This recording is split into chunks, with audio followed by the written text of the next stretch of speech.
ಎಲ್ರಿಗೂ ನಮಸ್ಕಾರ. ಇಷ್ಟ ದಿನ GPST ಆಗ್ತಾ ಇಲ್ಲ, HST ಆಗ್ತಾ ಇಲ್ಲ, ಮತ್ತೆ PST ಆಗ್ತಾ ಇಲ್ಲ ಅಂತಂದು ಬಹಳ ವಿದ್ಯಾರ್ಥಿಗಳು ಓದೋದನ್ನ ನಿಲ್ಲಿಸಿದ್ರು. ಇವತ್ತಿನ ದಿನ ಈ ಕ್ಷಣ ನಿಮಗೆ ಗೊತ್ತಾಗಿದೆ, ಇನ್ನೇನು ನಮಗ ನೋಟಿಫಿಕೇಶನ್ ಅಂತ್ರಿ ಆಗ್ಯಾಕ ಬಂದೈತಿ. ಈಗ ಆಲ್ರೆಡಿ ಅವ್ರ ಕರು ನಿಯಮಗಳನ್ನ ನಮ್ಗೆ ಪ್ರಕಟಣೆ ಮಾಡ್ಯಾರ. ನಮ್ಗೆ ಏನ್ ಓದ್ಬೇಕು ಅಂತಂದ ಸಿಲೆಬಸ್ ಅನ್ನ ಕೊಟ್ಟಾರ. ಏನೆಲ್ಲ ಅರ್ಹತೆಗಳಿರ್ಬೇಕಂತಂದ್ರ ಅರ್ಹತೆಗಳನ್ನ ಕೊಟ್ಟಾರ.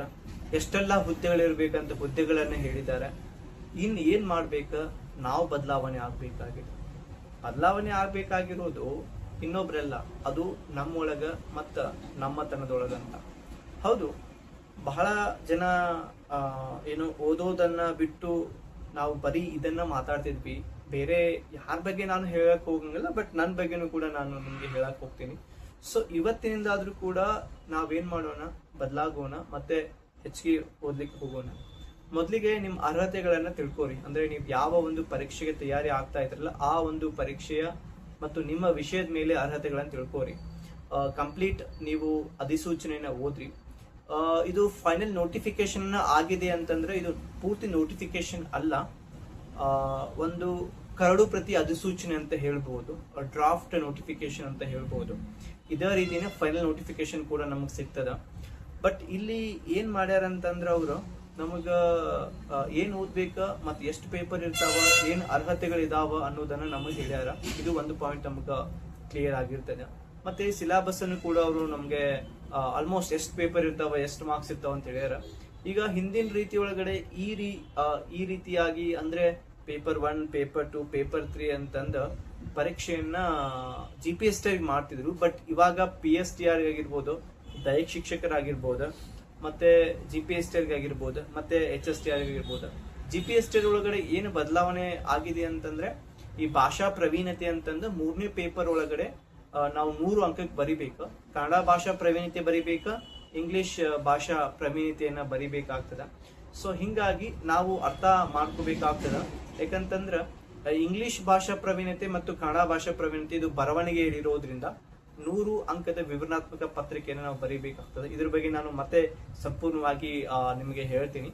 ಬಟ್ ಒಟ್ನೊಳಗಡೆ ಏನಿರ್ಬೇಕ, ಇವತ್ತಿಂದ ಸ್ಟಡಿ ನಾವು ಚೆನ್ನಾಗಿ ಇಟ್ಕೋಬೇಕ, ಚೆನ್ನಾಗಿ ಮಾಡ್ಬೇಕ. ಇಲ್ಲ ಅಂತಂದ್ರ ಬಹಳ ಕಷ್ಟ ಆಗ್ತದ. ಮತ್ತೆ ಈಗ PSTR ಗೆ ಫೋಕಸ್ ಮಾಡ್ಬೇಕಾ, HSTR ಗೆ ಮಾಡ್ಬೇಕಾ, GPST ಮಾಡ್ಬೇಕಾ ಅಂತ ಯಾವುದೇ ರೀತಿ ಒಳಗೆ ಗೊಂದಲಕ್ಕೆ ಈಡಾಗಬೇಡ್ರಿ. ನಾನ್ ನಿಮ್ಗೆ ಮೊದಲೇ ಹೇಳ್ದಂಗೆ ದೊಡ್ಡ ಎಕ್ಸಾಮ್ಗೆ ತಯಾರು ಮಾಡ್ರಿ, ಅಂದ್ರೆ HSTR ಗೆ ತಯಾರು ಮಾಡ್ರಿ. HSTR ಗೆ ಓದಿದ್ರೆ ಪರೋಕ್ಷವಾಗಿ ನಾವು GPSTR ಕೂಡ ತಯಾರಾಗಿರ್ತೇವೆ.